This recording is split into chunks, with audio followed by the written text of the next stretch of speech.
No, thank you, Chip. I saw several faces I hadn't seen too much before, so I will say that our pastor is a very talented pastor, and you should. He's very good at his job. I can say that. Oh yeah, we got the youngins going. Yeah, we got to wait for them to go. So that's okay. My kids don't need to hear me any more than they have to anyway. So Thursday, yes, if they listen anyway, yeah. So I'm used to that teaching. I'm used to that, so that's okay. So today's verses are. It was kind of funny. I was Thursday. It was a 4-day weekend because of the Valentine's and President's Day. So I'm leaving work Thursday after school, and I'm praying. I didn't have anything thought of. I'm like, what am I going to preach about? And then so I pray about it, and just like it worked with Charlie, on the radio, the psalm, the guy brings up Psalm 62:8, and I'm like, man, that's really good. And then I just decided, well, I'm going to read Psalm 62, and I decided that was going to be the sermon. So he does provide, when it's about right time. So that's always a good thing to know.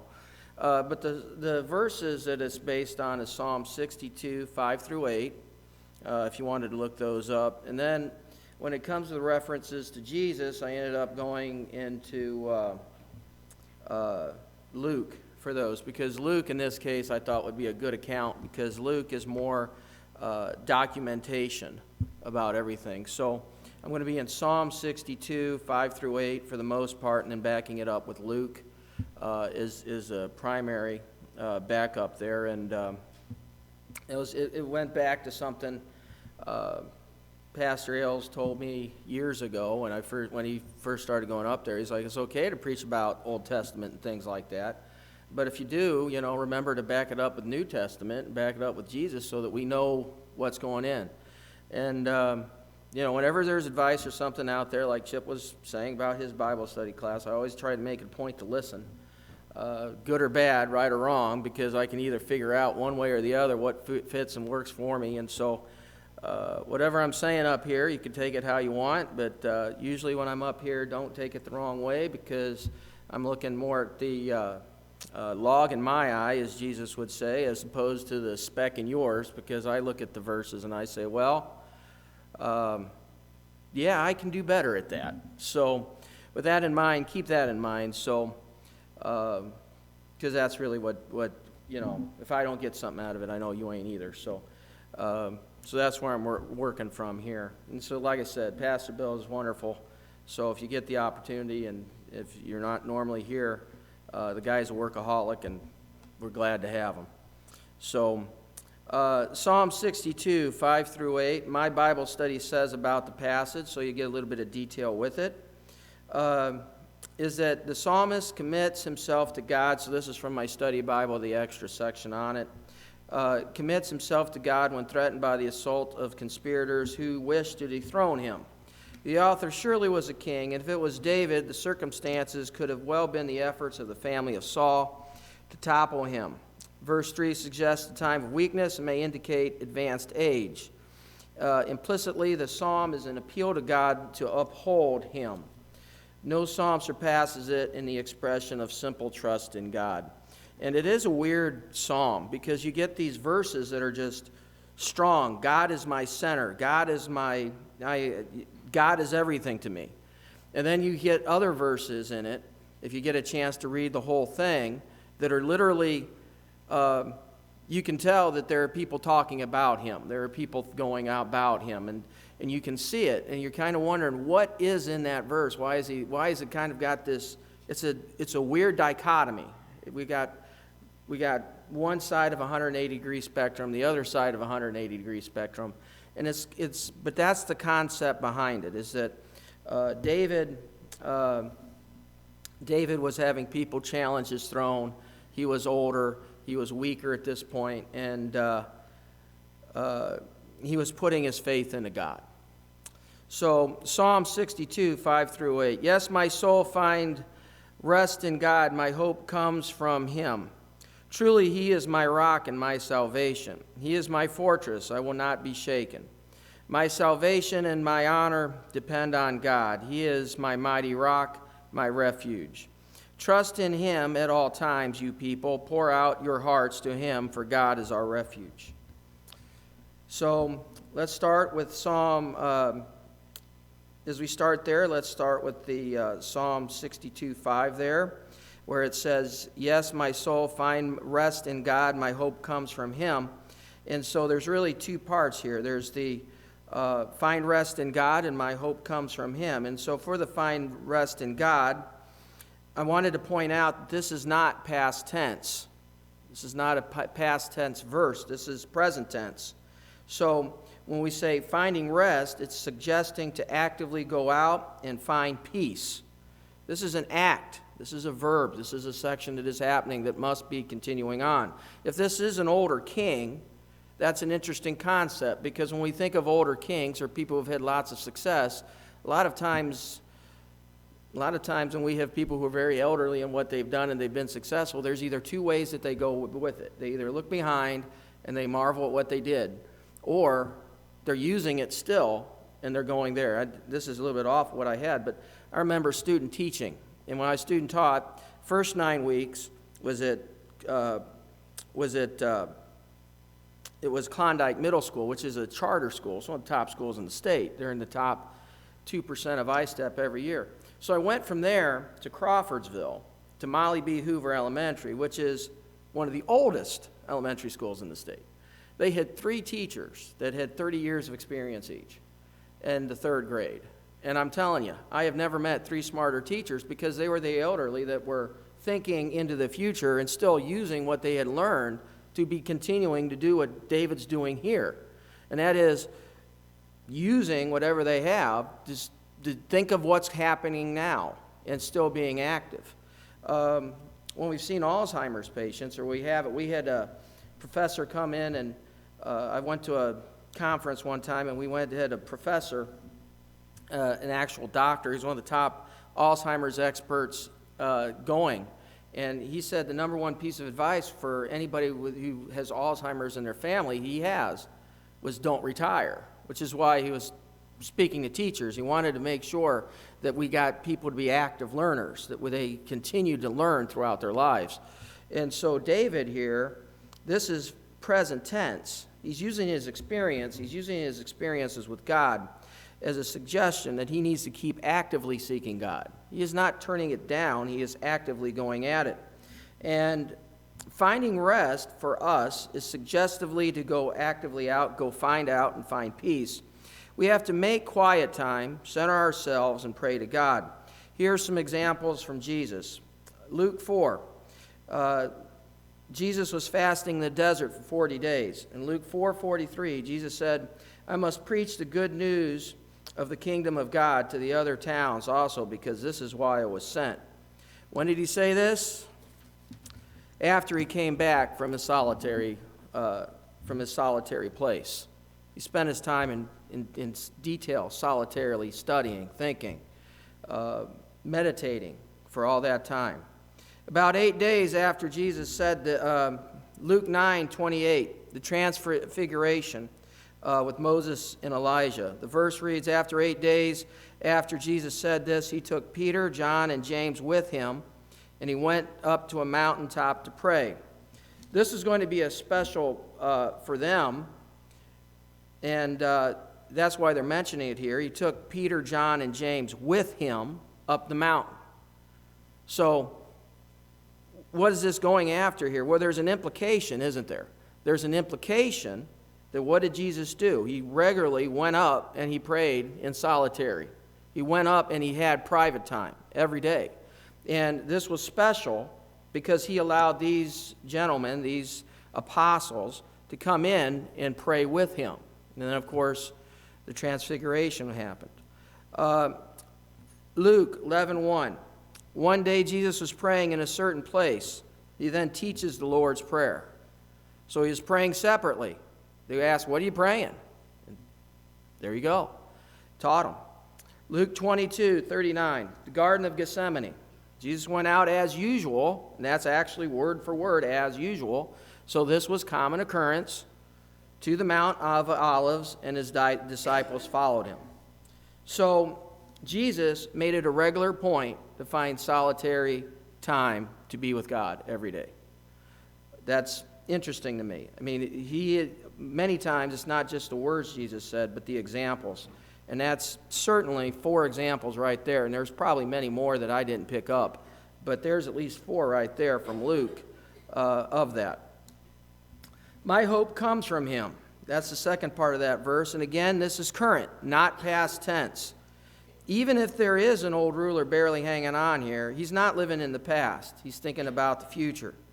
So we can get caught up in the past. We remember our past fondly. The real question is, are we doing enough?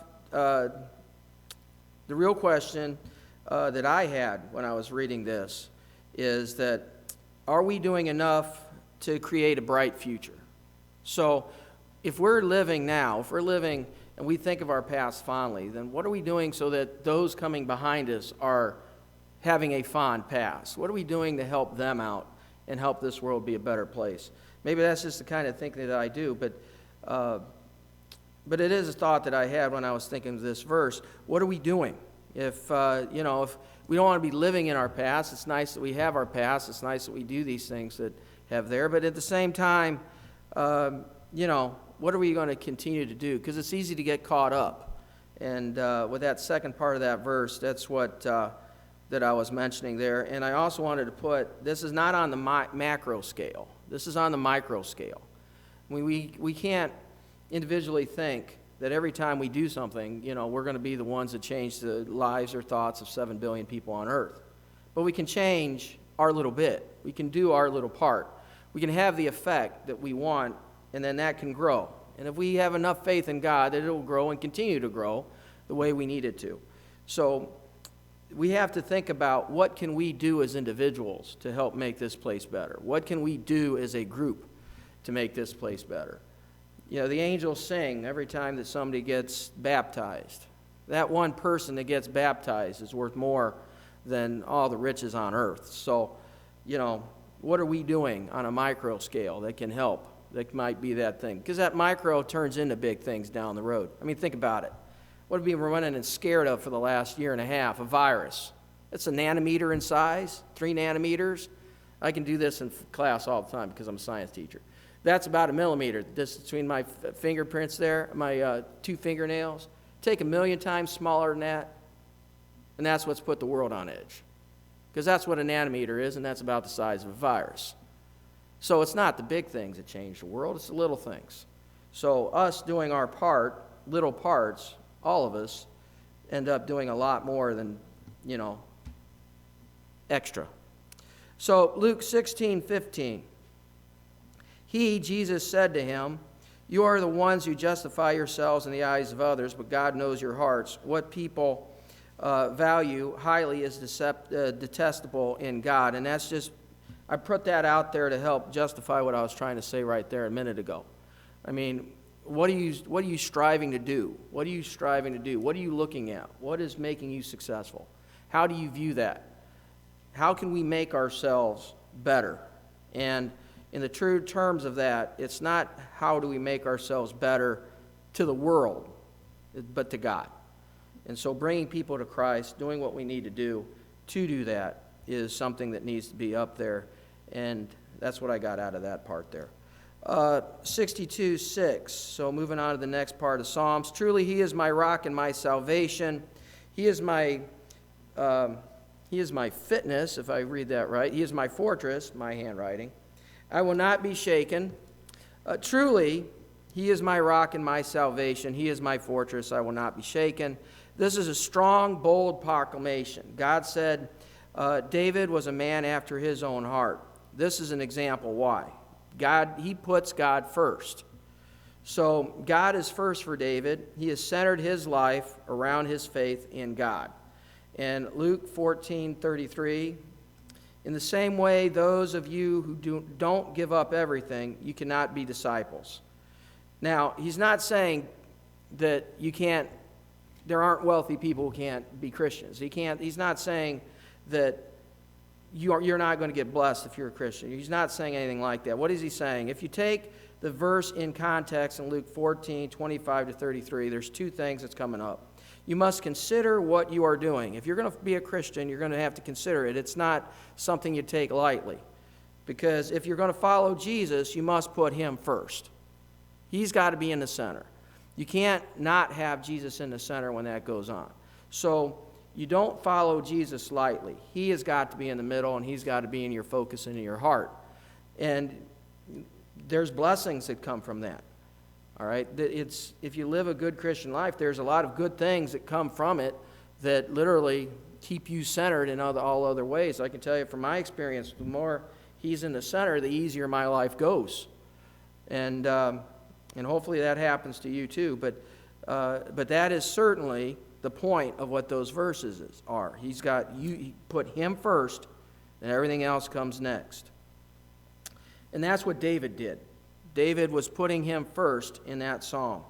Now, was David praying and pleading to God to give up his kingdom, to keep his kingdom? I mean, this psalm is about David keeping his kingdom.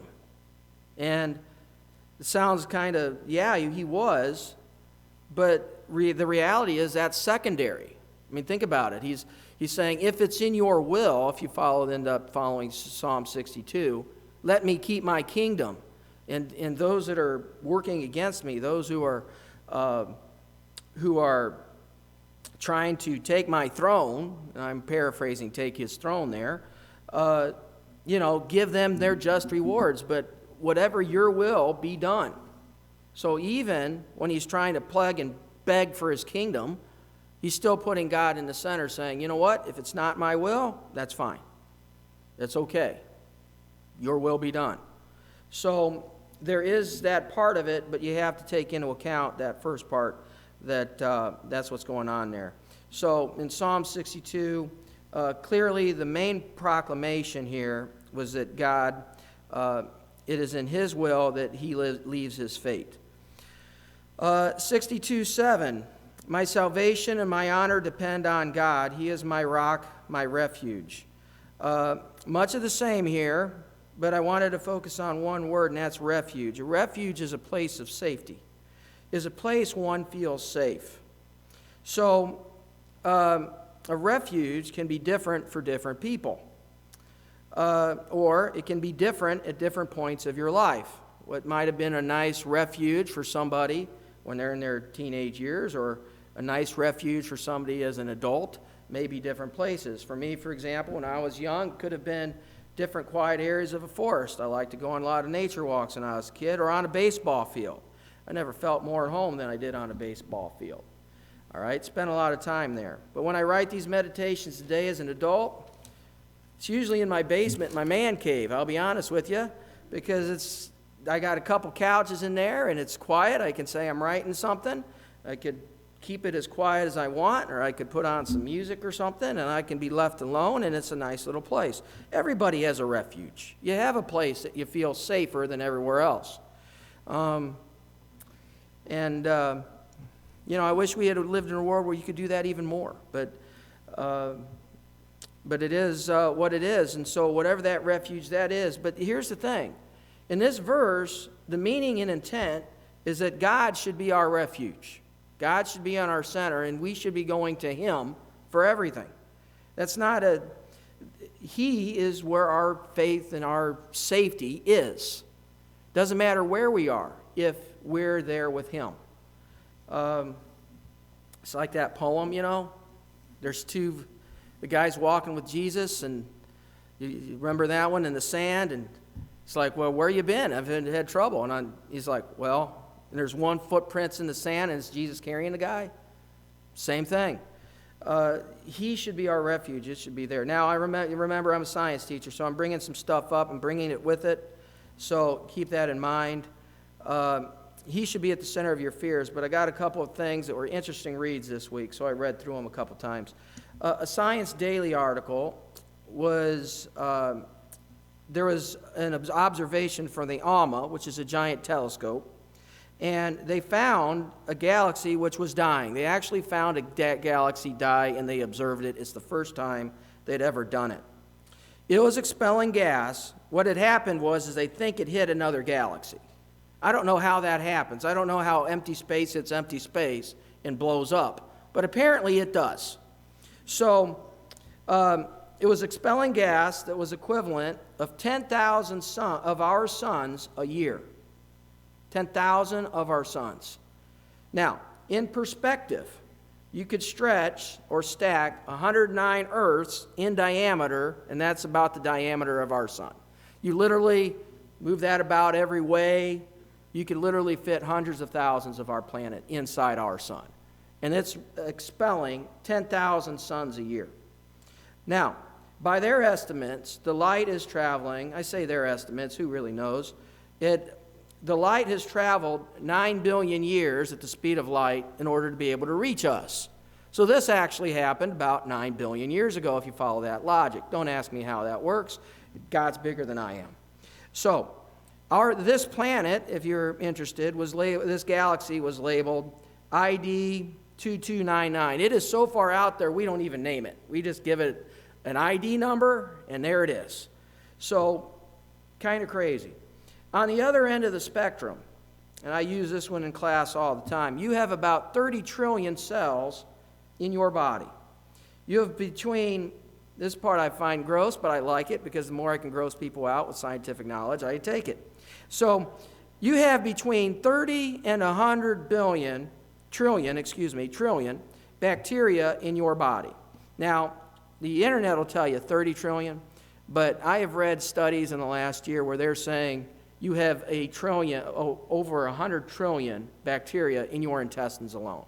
The reason for the appendix is that it holds bacteria. And animals that have it hold more bacteria. Now, the reason that's important is because that bacteria helps you with your digestion. If you don't have it, you don't digest food very well.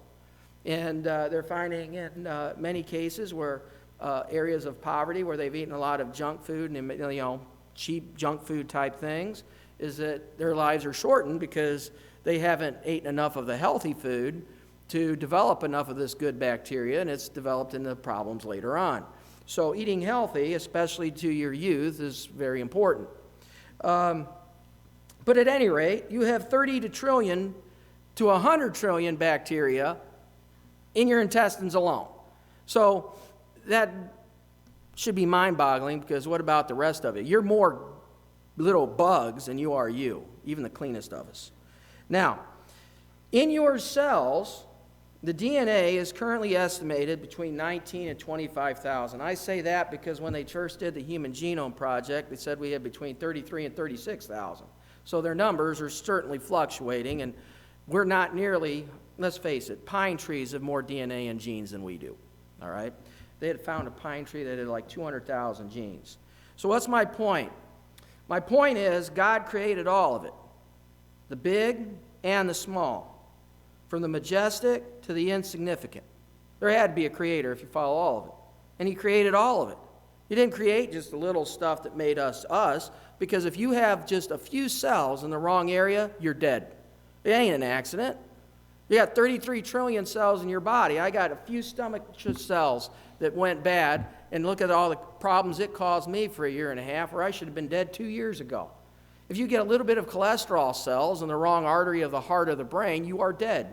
It's less than a trillion cells, which would put it less than a 3,000, 3%, it would be less than 1%. So in other words, it does not take much. And the human species in general, with all the bacteria and everything else, is thriving. The numbers keep going up. So imagine all the things that have to go right for a human being to be alive. And not only are they alive, but they are thriving in unbelievable numbers. That's not fluke accident. That's something that was created. So that is something that you need to understand, because when you start adding up the numbers, there's a lot of stuff when they start taking, even the ones that are evolutionary scientists, you actually look at what they do, they are actually taking codes and they're taking amino acids and they're coding them out by the proteins. In other words, they're reading it like a computer program. They read the DNA like a computer program. It's instead of 1 and 0 and 1 like a computer program, it's 1, 2, 3, 4. It's adenine, thymine, cytosine, guanine. I take one out, put in another one, I get a change. That's what's happening. In other words, what am I doing? I'm just rearranging a computer program, right?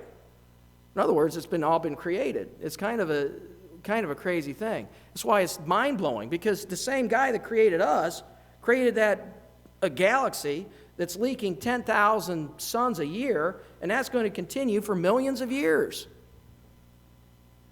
That's an unbelievable thought. So what does that mean? That means, when I think about it, if he can do all that, surely God can handle my problems.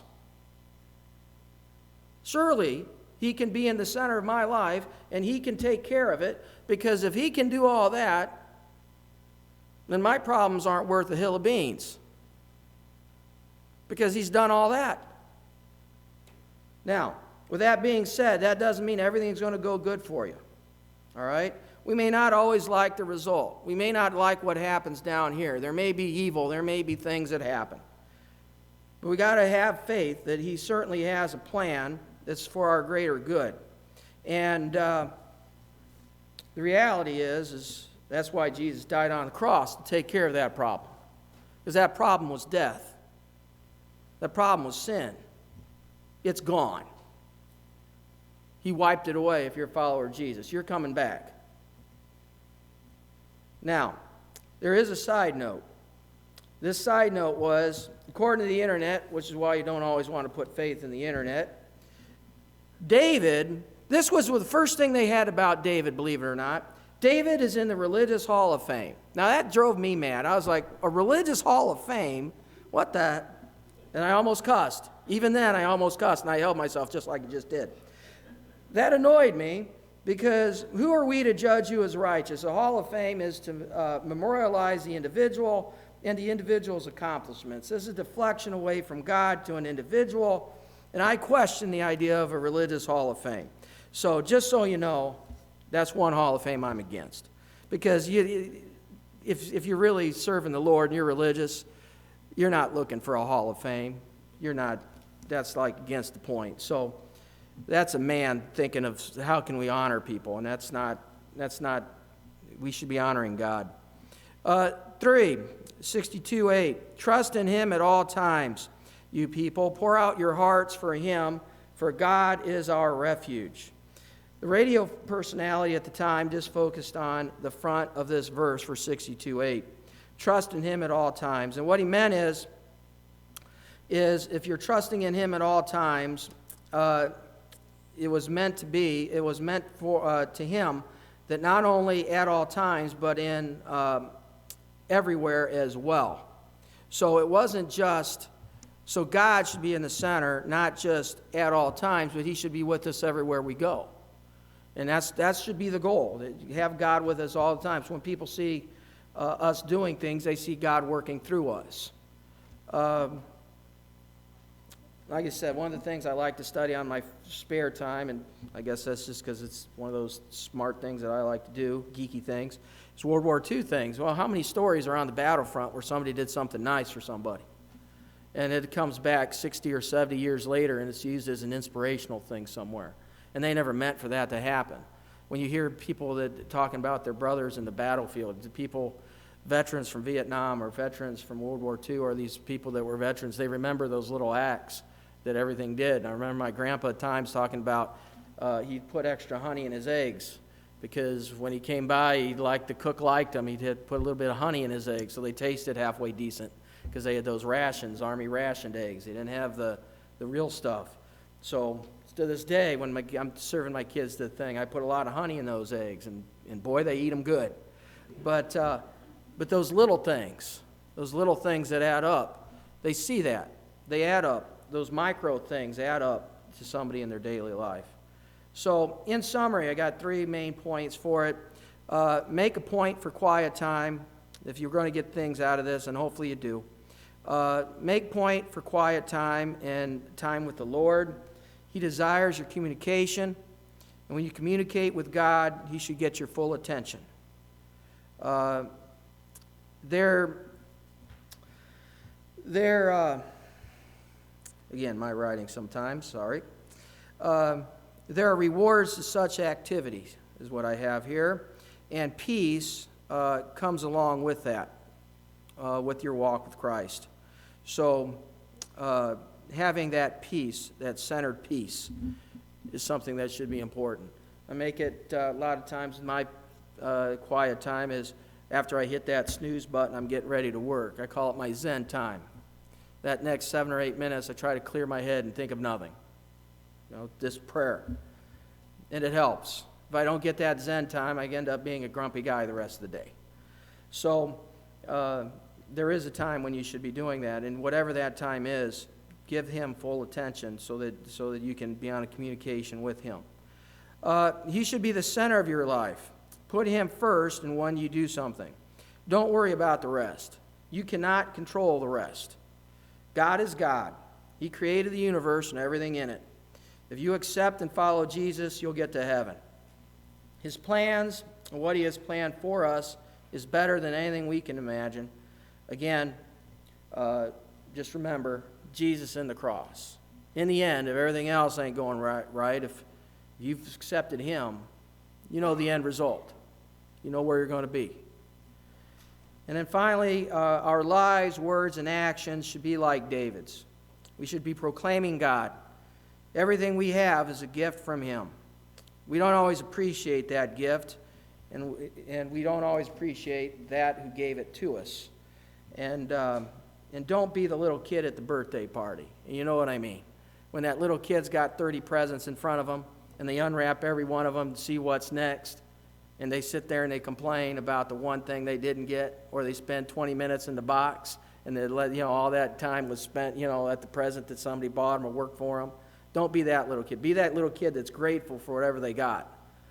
Be that kid, because that kid, that's where we are. And in American society, we are blessed. We are blessed with so much, and we never think about how much we're blessed, because the world in particular, especially if it doesn't matter what social media you go to now, but controversy makes money. And if people are mad and upset and they're viewing them in whatever it is, be it on whatever website or whatever silly things on the news or whatever things going on, they're going to create as much negative as they possibly can, because that's what people are going to be turned into, and it generates hate. We can be better than that.